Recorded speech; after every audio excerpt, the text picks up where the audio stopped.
Model 3 का fifth example है यहाँ पे 4 men and 6 women finished the job in 8 days while 3 men and 7 women finished it in 10 days. In how many days will 2 men and 6 women finish it? ठीक है, तो question में है कि 4 men और 6 women किसी काम को 8 दिन में कर रहे हैं और 3 men और 7 women काम को 10 दिन में कर रहे हैं, तो कितने दिन में 2 men और 6 women उस काम को खत्म करेंगे। तो हमारे पास टोटल वर्क पता है हमें क्या है, टोटल वर्क है 4 men plus 6 women into 8 days is equal to 3 men and 7 women into 10 days is equal to 2 men plus 6 women into days। हमें ये फाइंड आउट करने नंबर ऑफ डेज यहाँ पर कि कितने हैं। तो अगर हम यहाँ से दो कैटेगरीज है हमारे पास मेंस और वुमेन्स के, किसी एक कैटेगरी में कन्वर्ट कर लेते हैं तो हम इसको सिंप्लीफाई कर सकते हैं। तो अगर हम इसे इक्वल रखें 4m plus 6 women into 8 is equal to 3 men plus 7 women into 10, तो ये 5 टाइम्स और ये 4 टाइम्स, तो ये आएगा 16m plus 24 women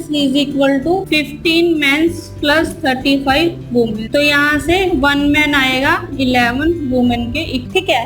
अब 1 man है 11 वुमेन के इक्वल, तो अगर हम उसमें पुट ऑन कर दे तो हम यहाँ से आंसर को फाइंड आउट कर सकते हैं। तो 4m plus 6 women into 8 days में कर रहे हैं, तो 2 men और 6 वुमेन काम को कितने दिनों में करेंगे। अगर हम इसे इक्वेट करें तो 4m 1m है 11 वुमेन के इक्वल, तो 4m होगा 4 into 11 women plus 6 women into 8 is equal to 2 into 11 women plus 6 women into d, ठीक है। तो ये 44 women plus 6 women into 8 is equal to 22 women into 6 plus 6 women into d, तो ये 50 women into 8 is equal to 28 women into d, तो 24 time और 14 time 7 time और 4 time 100 is equal to 7 into d, तो d आएगा यहाँ से 100 bye 7 यानी के 14 टू 2 बाय 7 डेज, ठीक है। यानी कि अगर 2 मैन और 6 वुमेन इस काम को फिनिश करते हैं तो वो लेंगे 14 2 बाय 7 डेज। तो इस तरह से आप क्वेश्चन को इजीली सॉल्व कर सकते हैं। फिर से याद रहे कि